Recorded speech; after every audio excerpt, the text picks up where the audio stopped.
चलिए मित्रों, good morning सभी के लिए। मैं गौतम अपने यूट्यूब चैनल जीएस मैथ गुरु में आपका स्वागत करता हूं।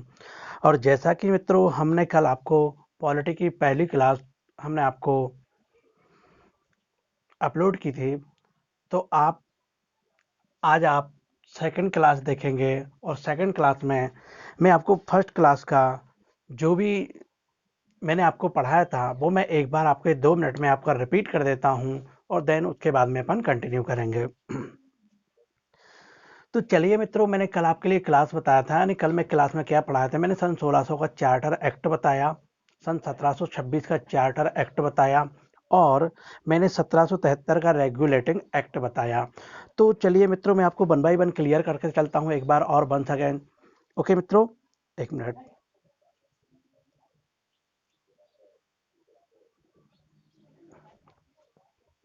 चलिए मित्रों, तो सन 1600 में क्या हुआ, ध्यान से समझिएगा। 31 दिसंबर सन 1600 को महारानी एलिजाबेथ प्रथम ने ईस्ट इंडिया कंपनी की स्थापना लंदन में कर दी, और यहाँ पर जो कंपनी की स्थापना की उसको 15 वर्षों का अधिकार दिया गया पूर्वी देशों के साथ व्यापार करने के लिए। और इस कंपनी का सारा प्रशासन ब्रिटेन में जो महारानी थी उन्हीं के हाथों के द्वारा संभाला जाता था। सन 1726 और इस प्रशासन में क्या था, एक गवर्नर हुआ करता था, 24 अन्य सदस्य हुआ करते थे। 1726 के चार्टर एक्ट में ये बताया गया कि जो बंगाल प्रेसिडेंसी, जिसको हम कलकत्ता प्रेसिडेंसी भी कहते थे, मद्रास प्रेसिडेंसी और बम्बई प्रेसिडेंसी, तो धीरे धीरे अंग्रेजों ने क्या, तीनों प्रेसिडेंसियों पर अपने अपने अधिकार जमा लिए। तो यहाँ पर ये अधिकार दे दिया गया। पहले प्रशासन का जो भी नियम कानून बनाने का श्रेय वो सम्राट को था, लेकिन 1726 के चार्टर एक्ट में यानी अलग अलग प्रांतों के, यानी अलग अलग प्रेसिडेंसियों के गवर्नर अपने अपने प्रांतों के लिए नियम कानून बना सकते थे। ओके, ये 1726 के चार्टर एक्ट में बात हो गई। अब 1773 का रेगुलेटिंग एक्ट क्या कहता है, तो बात ये हुई 1773 का रेगुलेटिंग एक्ट यह है, गुप्त समिति की सिफारिश पर पास हुआ था, और इसको पास करवाया था लॉर्ड नॉर्थ उस समय की कंडीशन में ब्रिटेन के प्रधानमंत्री थे। सेकंड कंडीशन ये कहा गया था इसमें कि जो बंगाल प्रेसिडेंसी है, इस प्रेसिडेंसी के अधीन आप मद्रास प्रेसिडेंसी को भी ले आइए, और मद्रास प्रेसिडेंसी को भी ले आइए, और मुंबई प्रेसिडेंसी को भी ले आइए। इन तीनों प्रेसिडेंसियों का सब एक गवर्नर होगा, और वो बना दिया था हमने बंगाल के गवर्नर को, बंगाल का गवर्नर। और उस समय कंडीशन में बंगाल का गवर्नर को हमने हटा करके, जब ये तीनों प्रेसिडेंसियां एक साथ में हो गई, तो बंगाल के गवर्नर को हटा करके हमने नाम कर दिया था बंगाल का गवर्नर जनरल। और ऐसे बंगाल के गवर्नर जनरल माने जाते हैं लॉर्ड वारेन हेस्टिंग। और लॉर्ड वारेन हेस्टिंग की सहायता के लिए 4 सदस्य की एक परिषद हुआ करती थी, जिसके 4 सदस्य जिनके नाम थे वो मैंने आपको बताया था, मानसेन, बोरवेल, क्लेवरिंग और सर फ्रांसिस।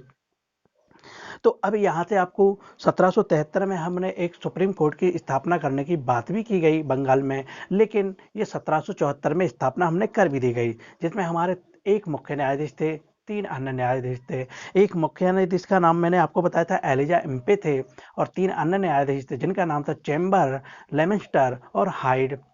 यहाँ पर मित्रों अंग्रेजों द्वारा भारतीय लोगों से रिश्वत लेने पर प्रतिबंध लगा दिया था। ओके मित्रों, और यहाँ पर जो भी न्यायालय आपका कोई भी गलत फैसला सुनाता था, तो उसका निपटारा आपको इंग्लैंड में स्थित प्रिवी काउंसिल में जाना पड़ता था। और प्रिवी काउंसिल यहाँ पर एक न्यायिक संस्था थी। ब्रिटेन में जो प्रिवी काउंसिल थी वो एक न्यायिक संस्था थी। नेक्स्ट पॉइंट है मित्रों, यहाँ पर बिना लाइसेंस दिए हुए कंपनी को व्यापार करने की अनुमति नहीं दी थी।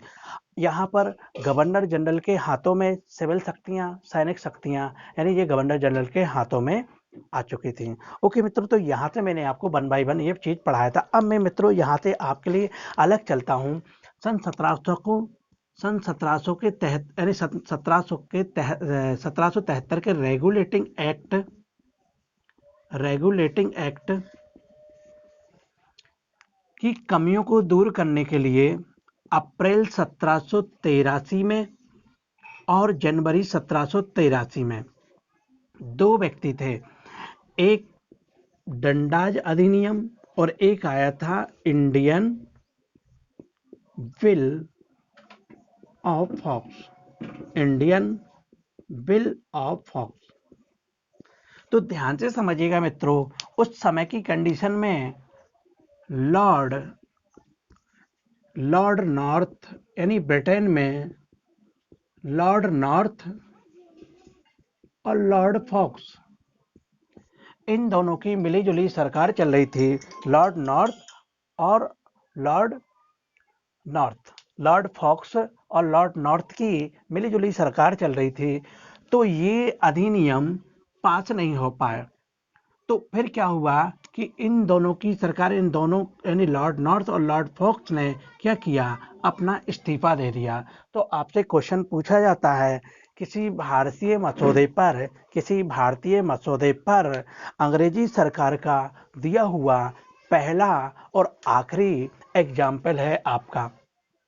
ओके, आपसे पूछा जाएगा कि भारतीय मसौदे पर सबसे पहले इस्तीफा देने वाले ब्रिटिश अधिकारी कौन थे, तो आप बोलेंगे लॉर्ड नॉर्थ और लॉर्ड फॉक्स। क्यों? क्योंकि ये अधिनियम पास नहीं हो पाए थे।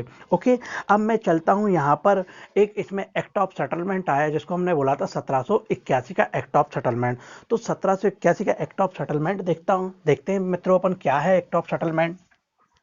एक्ट ऑफ सेटलमेंट का मतलब है बंदोबस्त करना। अब देखिए 1773 में बंदोबस्त क्या किया था इन लोगों ने कि बंगाल प्रेसिडेंसी के अधीन मद्रास प्रेसिडेंसी और बंबई प्रेसिडेंसी के लेकर के आ गए। लेकिन 1781 का एक्ट ऑफ सेटलमेंट क्या कहता है? एक्ट ऑफ सेटलमेंट क्या कहता है मित्रों, ध्यान से समझिएगा। सेटलमेंट का मतलब होता है बंदोबस्त करना। सेटलमेंट का मतलब होता है बंदोबस्त करना। अब क्या बंदोबस्त किया, ध्यान से समझिएगा। न्यायालय अपनी, जो गवर्नर जनरल था वो न्यायालय के विरुद्ध भी अपना काम करता था, तो गवर्नर जनरल और उसकी परिषद को न्यायालय की अधिकारिता से बाहर कर दिया गया, सबसे पहला काम। दूसरी बात है, भारतीय राजस्व से संबंधित जो भी काम थे वो भी न्यायालय की अधिकारिता से बाहर कर दिए गए। जो थर्ड पॉइंट है यहाँ पे इंपॉर्टेंट है, ये बंदोबस्त कर दिया गया यहाँ पर कि अब यहाँ पर बंगाल प्रेसिडेंसी के साथ साथ मद्रास और बंबई प्रेसिडेंसी तो रहेंगे ही रहेंगे, लेकिन अब अंग्रेजों ने धीरे धीरे बिहार प्रेसिडेंसी और उड़ीसा प्रेसिडेंसी को भी शामिल कर दिया। अब बंगाल का गवर्नर जनरल ये पांचों प्रेसिडेंसियों का गवर्नर जनरल कहलाने लगा। जैसे कौन कौन सी प्रेसिडेंसी हो गई मित्रों, तो आप बोलेंगे Bengal presidency, Madras presidency, Bombay presidency, Bihar presidency और उड़ीसा प्रेसिडेंसी। ये पांचों प्रेसिडेंसियों का एक ही गवर्नर बना दिया गया जो था लॉर्ड वारेन हेस्टिंग। ओके मित्रों, तो एक्ट ऑफ सेटलमेंट में सबसे पहले हमने देखा, ध्यान से हमने आपको देखा कि जो बंगाल प्रेसिडेंसी के अधीन पहले आपकी बंबई प्रेसिडेंसी और मद्रास प्रेसिडेंसी शामिल थी, लेकिन अब इनके साथ साथ हमने उड़ीसा प्रेसिडेंसी और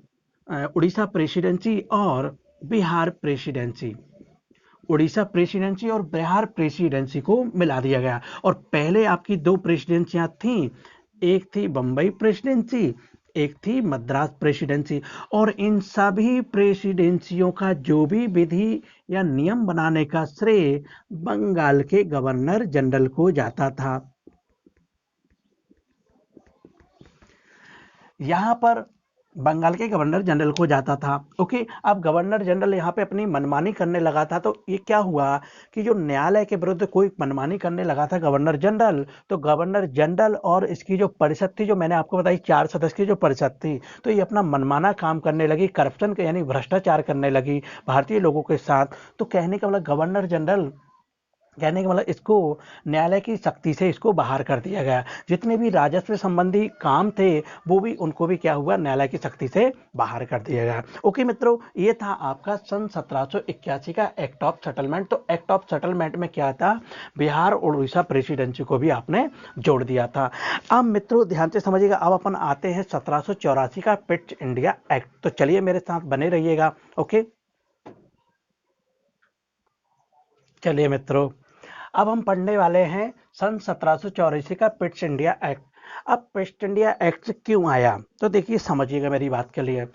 तो अंग्रेजों ने बहुत जगह अपने अपने अधिकार स्थापित कर लिए थे, तो अब यहाँ से पहली बार द्वैध शासन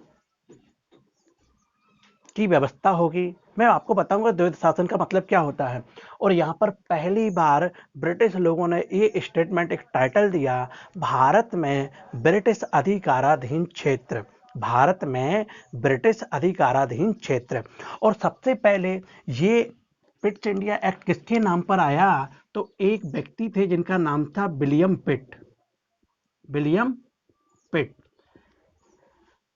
तो विलियम पिट्स ने ही इस एक्ट को पास करवाया। और इसमें क्या कहा गया, इसमें ये कहा गया कि सबसे पहले इसमें यह कहा गया कि अंग्रेज लोगों ने भारत में जितना भी अधिकार किया था, तो अब उनने यहाँ पर एक टाइटल दिया, एक स्टेटमेंट दिया कि भारत में ब्रिटिश अधिकाराधीन क्षेत्र, यानी भारत में अब अंग्रेजों का ही, यानी कहने का मतलब ब्रिटिश लोगों का ही अधिकार रहेगा जिस जिस क्षेत्र में उनके अधिकार हैं।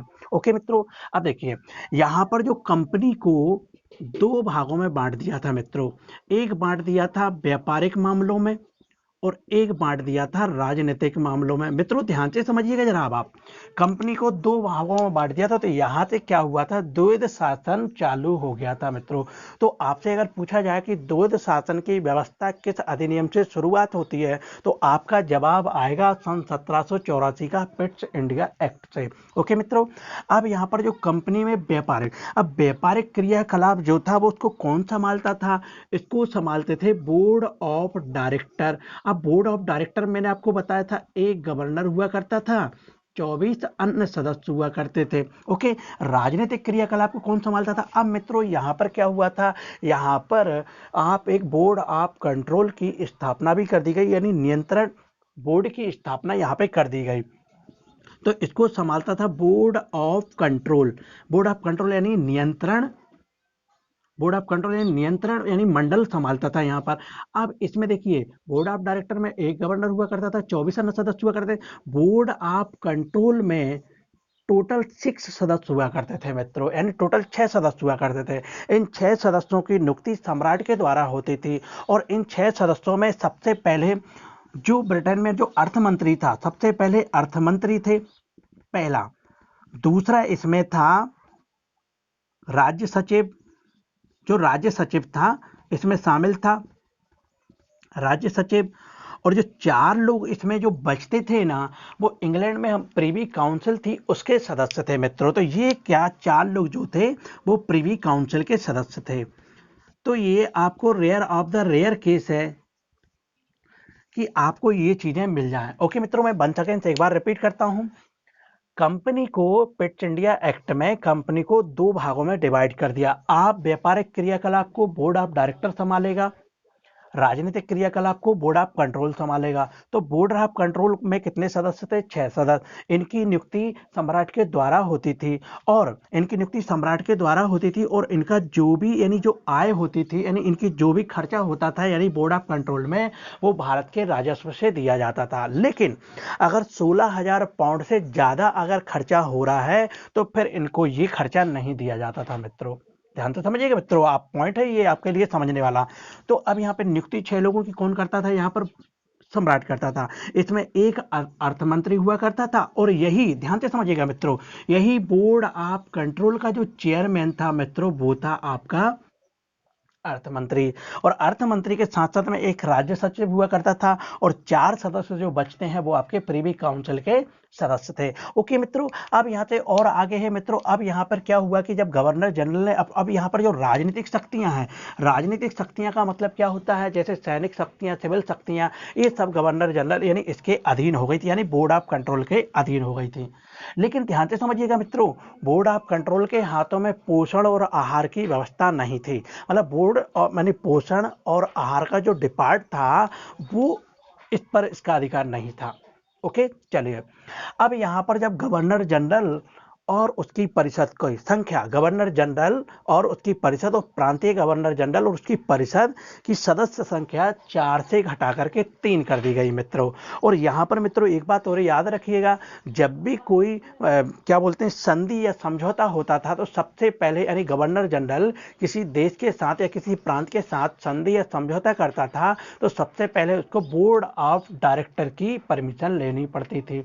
ओके मित्रों, और यहाँ पर क्या हुआ मित्रों कि जब अंग्रेज लोग यानी ब्रिटिश लोग यहाँ पर आपने क्या किया कि यहाँ पर गलत यानी भ्रष्टाचार करने लगे, तो उनके निर्णय के लिए इंग्लैंड में एक न्यायालय की स्थापना भी कर दी हमने इस एक्ट के अकॉर्डिंग। ओके मित्रों, तो ये आपको पॉइंट याद हुए। चलिए मैं वन बाय वन आपको लिखता हूँ। ओके मित्रों,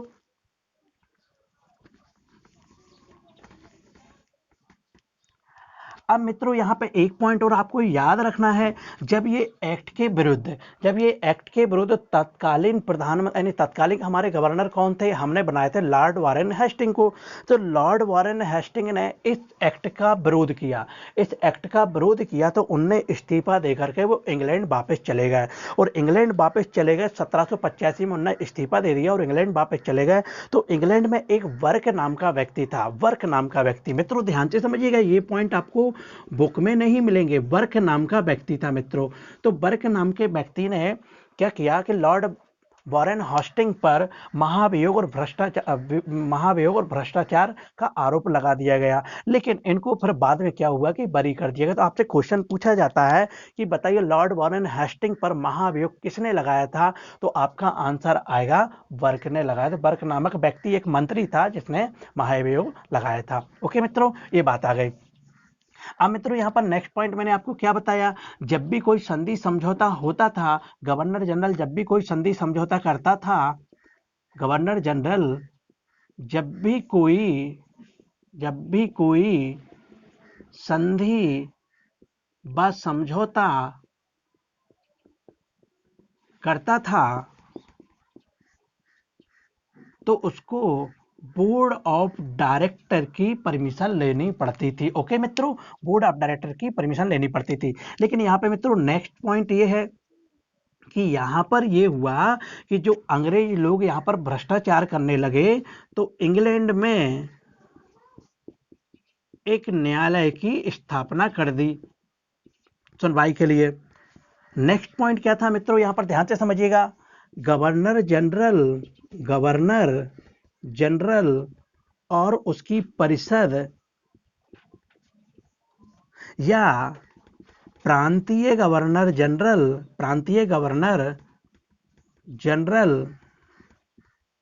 और उसकी परिषद का जो कार्यकाल था वो 4 से घटाकर 3 कर दिया। ओके मित्रों, तो ये आपको पॉइंट याद रखना है, गवर्नर जनरल और उसकी परिषद का जो समय था, जो कार्य था, वो 4 वर्ष से घटा करके यानी 4 से घटाकर यानी सदस्यों की संख्या 4 से घटा करके 3 कर दी गई। ओके मित्रों, तो ये था आपका पिट्स इंडिया एक्ट। ओके मित्रों, अब यहाँ से आपकी नेक्स्ट क्लास कल मैं लेने वाला हूँ मित्रों, तो आप जरा मेरे साथ जुड़े रहिएगा। आज के लिए मैंने आपको 2 एक्ट बताए हैं आपको। एक मैंने बताया आपको 1783 का डंडाज और इंडियन बिल ऑफ फॉक, और उसके बाद हमने आपको बताया 1781 का एक्ट ऑफ सेटलमेंट। थर्ड मैंने आपको बताया सन 1784 का पिट्स इंडिया एक्ट। तो 1 सेकंड में एक बार रिपीट करता हूँ दोस्तों, जल्दी जल्दी आप सुनते चलिएगा।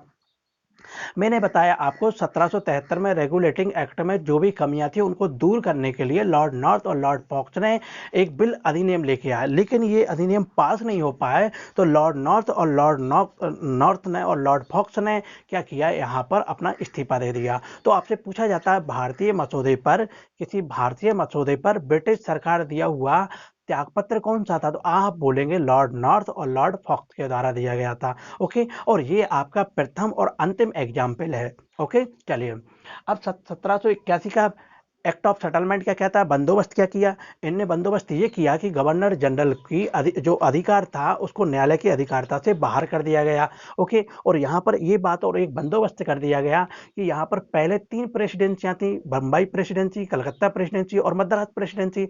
अब इन प्रेसिडेंसियों में बिहार प्रेसिडेंसी और उड़ीसा प्रेसिडेंसी को भी शामिल कर दिया गया। इन 5 प्रेसिडेंसियों को संभालने का काम बंगाल के गवर्नर को था, और बंगाल का गवर्नर जनरल कौन था, लॉर्ड वारेन हेस्टिंग। ओके मित्रों, अब हम आते हैं सन 1784 का पिट्स इंडिया एक्ट। तो सन 1784 का पिट्स इंडिया एक्ट कहता क्या है, तो सबसे पहले आपको ये ध्यान देना है, ये पिट्स इंडिया एक्ट विलियम पिट्स लेके आए। ओके, यानी ये भी उसी को यानी 1781 में जो कमी रही वो उसको दूर करने के लिए लेके आए। अब इसमें सबसे पहले क्या था, ध्यान से समझिएगा मित्रों, यहाँ पर जब भी कोई 1700 पिट्स इंडिया एक्ट में, पिट्स इंडिया एक्ट में क्या है कि अंग्रेजों ने सारे जगह पर अपने अपने अधिकार क्षेत्र स्थापित कर लिए। तो यहाँ पर अंग्रेजों ने, एक ब्रिटिश लोगों ने एक अपना स्टेटमेंट दिया, एक कथन दिया कि बोले कि ये भारत में भारत में ब्रिटिश अधिकाराधीन क्षेत्र, ये टाइटल दिया, भारत में ब्रिटिश अधिकाराधीन क्षेत्र। अब यहाँ पर क्या हुआ, कंपनी को दो भागों में बांट दिया गया, एक बांट दिया गया व्यापारिक क्रियाकलाप और एक बांट दिया गया राजनीतिक क्रियाकलाप। तो व्यापारिक क्रियाकलाप जो था उसको संभालने का काम बोर्ड ऑफ डायरेक्टर को था। तो बोर्ड ऑफ डायरेक्टर में एक सदस्य हुआ करता था, 24 अन्य सदस्य हुआ करते थे। अब यहाँ पर कंपनी यानी राजनीतिक क्रियाकलाप में कौन था, तो कंपनी के राजनीतिक क्रियाकलाप में यानी बोर्ड ऑफ कंट्रोल की स्थापना कर दी गई, जिसमें 6 सदस्य हुआ करते थे मित्रों। तो इनकी नियुक्ति सम्राट के द्वारा होती थी, जिसमें एक तो अर्थ मंत्री होता था, एक विदेश सचिव होता था और 4 सदस्य जो प्रीवी काउंसिल में बैठते थे वो सदस्य हुआ करते थे। ओके, अब इसमें मित्रों ये चीज, अब यहाँ पर बात होगी, जब भी कोई गवर्नर जनरल कोई अगर यानी संधि या समझौता करता था किसी प्रांत के साथ, तो उसको बोर्ड ऑफ डायरेक्टर की अनुमति लेनी पड़ेगी। नेक्स्ट पॉइंट है मित्रों, जब यहाँ पर ब्रिटिश लोग यानी ब्रिटिश जो अधिकारी थे, यहाँ पर क्या हुआ कि ये भ्रष्टाचार करने लगे थे। भ्रष्टाचार के जब जो वाद विवाद जो न्यायालय में पहुंचता था, तो यहाँ पर इंग्लैंड में एक न्यायालय की स्थापना भी कर दी गई ताकि ये वाद विवाद यहाँ पे कंप्लीट हो सके। अब मित्रों यहाँ पर एक पॉइंट और याद रखना है, गवर्नर जनरल और उसकी परिषद, प्रांतीय गवर्नर और उसकी जनरल परिषद को जो सदस्य संख्या थी वो 4 से घटा करके 3 कर दी गई। अब मित्रों यहाँ पर एक पॉइंट और आपको याद रखना जो मैंने आपको बताया है। ओके मित्रों, तो मैंने आपको क्या क्या बता दिया, विलियम पिट्स ने क्या किया यहाँ पर, ये एक मिनट मित्रों,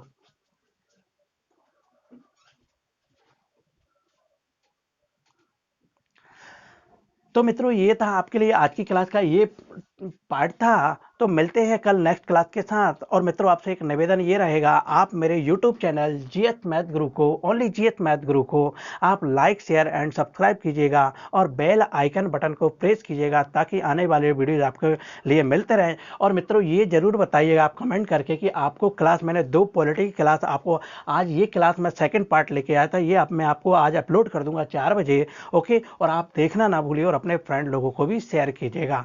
ओके मित्रों, थैंक यू।